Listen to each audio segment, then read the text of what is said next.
Hey everyone, in today's video I am going to be setting up my budget planner. This budget planner is from Walmart. It is an amazing find and I'm going to set it up today. I previously did a review and first impressions video. I'll link that in the description box. But today's video is going to be setting it up, finally, setting it up for the month of August.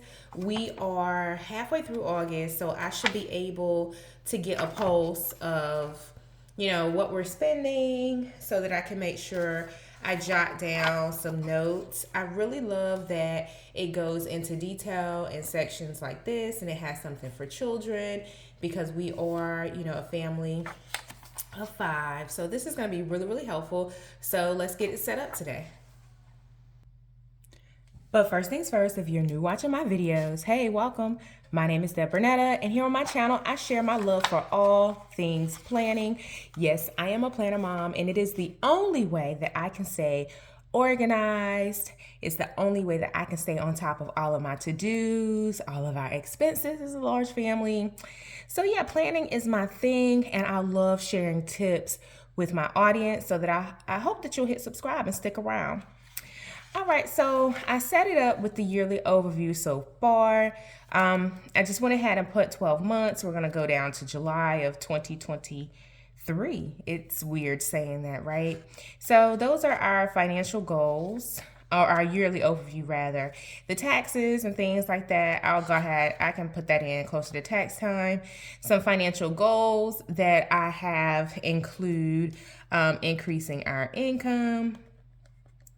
And we would do that through business activities. The other financial goal that I have is to repay my tuition bill. Right now, unfortunately, I did have to take out loans for my tuition. So I'm just going to capture that here. My goal is to repay it within the year, so it won't accumulate, because unfortunately we do have I do have other student loans that are still out there from my graduate school. So yeah, yeah, it's starting to get a little stressful, but I think we can tackle it. In the past, we've had a large amount of debt that we paid off. I'll link that video in the description box as well. And we paid it off within, I want to say, it was certainly less than 2 years. It's been a while since I've checked out that video, but it's been less than, it was less than 2 years that we paid it off. So I'm confident that we can tackle it in like months, but it's just going to be contingent upon some, better practices when it comes to our budget and some, diligence, right? That's what it's going to come down to. So anywho, so in here, I mean, this is not enough space for us to really write down all of our bills, but I am going to capture like the debt as opposed to, oh no, this is yearly payments. Yeah, I think I'm gonna repurpose this. I don't want to do like yearly payments because we have very, those are few and far between. But let's see.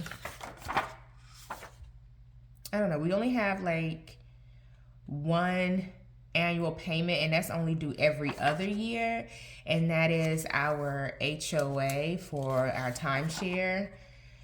So, yeah, I think we're gonna repurpose this and use this for like debt. The same for this, like subscriptions. We have Hulu. Let me jot them down. I did bring down some extra paper just to help jot down some things. Hopefully this video won't be too long, but we do have for subscriptions Hulu, Disney Plus. We also have I was trying to think through.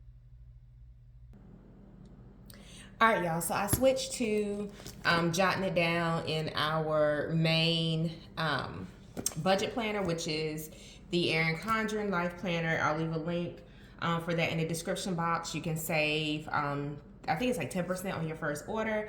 So anywho, instead of trying to, chance whether or not all of the subscriptions will fit into these boxes, It's 6 boxes here, and we have 8 subscription services. So I'm just going to put the service amount here, and then we're gonna see how much this costs. Every now and again, it's helpful to go through all of your subscriptions to determine if you still need them. I feel like we have another Microsoft out there that drafts out.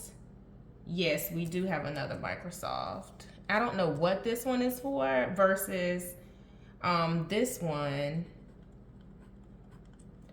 And this is like $7.51, and then we have like our ink renewal plan. Right now that one is much needed because I print a lot with like my school papers and things like that I have to read. So that is like our Insta Ink plan. And you know, these things get set to auto draft, and I know this is not what I intended to talk about today, but these things get set to auto draft, and oftentimes we just forget about them. They get drafted out of our banks, and we move on with life. But as you can tell, these things can add up. So here we have it, and I'm not even sure if this is everything. I think it is, but yeah. So anywho, we do have like Netflix and stuff, but that got absorbed with like our phone bill. I'm not sure about the logistics of that, but anywho, this is $103.57 per month for subscription services. So, you know, just kind of looking through them, many of them I feel like we certainly need, but you know, it doesn't hurt to you know, kind of assess whether or not things are still, you know, relevant and viable for your life. So anywho, that's one piece of the puzzle. We'll push that aside for right now. So this is the monthly spending section. This is where you take a pulse of the actuals, and I just skipped the month. So this is the month of August. I think I'm gonna write it in, I like the green pen.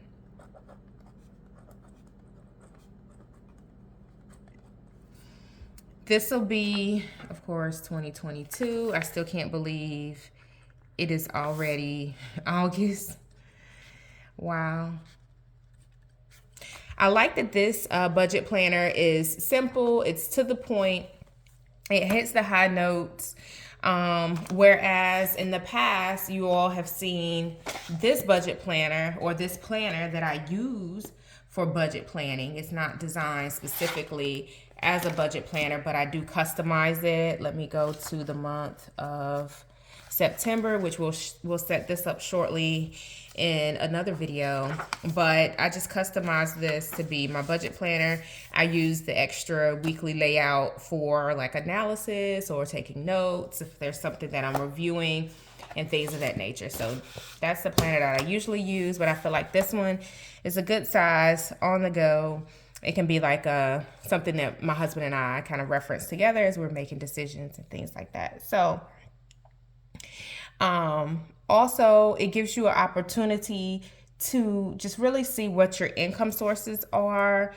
And I know for me, my goal is to increase my monthly income through business operations or business activities, consulting, and things of that nature. So I will leave a link down in the description box where you can learn more about my business, Career Mom Community LLC. And you can, you know, potentially get some tips and things, and follow me on Instagram because my content is around, you know, women who are launching and growing businesses while working full time. So all of that is linked in the description box. So that's the goal for the month of August. I'm going to go ahead and set it up with the dates, drop in a few notes. Since we're already well into the month, we've spent so much, it won't even fit here. But I'm going to try to bucketize some items just to give you a sense of, you know, how we're spending this month, with it, which is going to be crazy. So I suspect that our analysis here in the front, the income minus expenses and savings will probably be zero. I'm pretty sure that's going to be absolutely zero. No, it won't be zero because we have something that gets auto draft into a separate bank. So it might be $100. But our income minus our expenses for the month of August is probably gonna be pretty bad. So yeah, let's get into that. All right, so this is set up for the month of August. I put a few notes down here. The biggest, well, this is not the biggest expense, but this is one of the main expenses. Is my husband's birthday. And then I captured like our checks. I'm not gonna go in and put down every single bill because as you see, we have so many.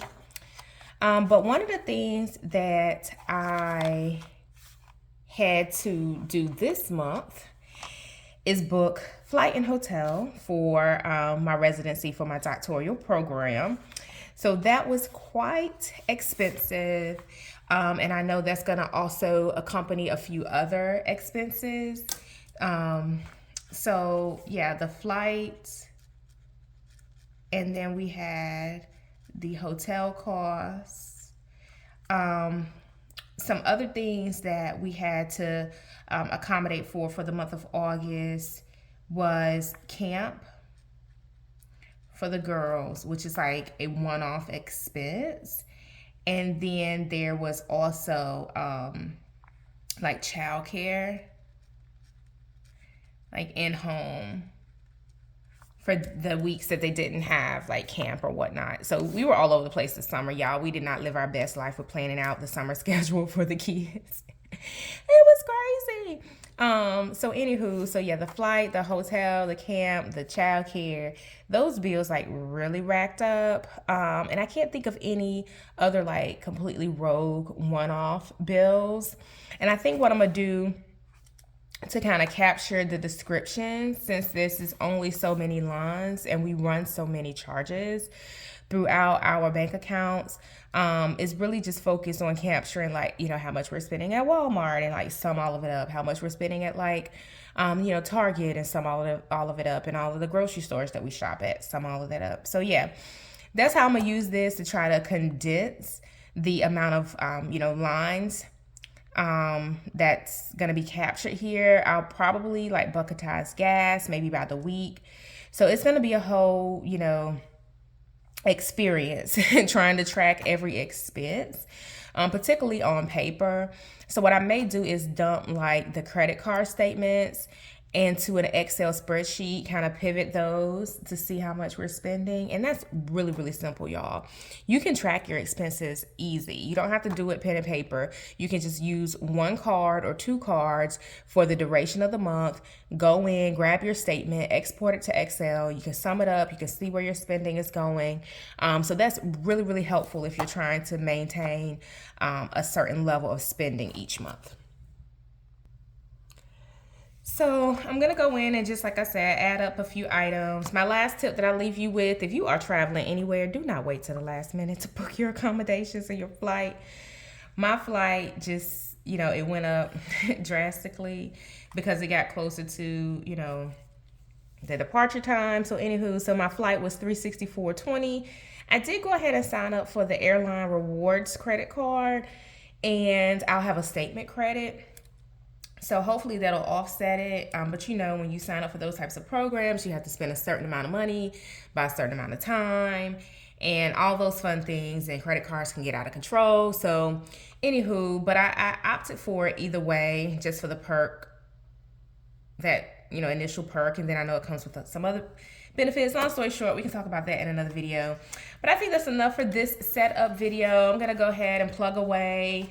I don't usually put our, you know, income information and things like that on camera. One day I'll probably spring and kind of share more of that with you all. But right now we're trying to, you know, keep some privacy there. But anywho, so yeah, we're gonna go in. I'm gonna start adding it up when we get to the end of the month, before I close out August or before we get too far into September.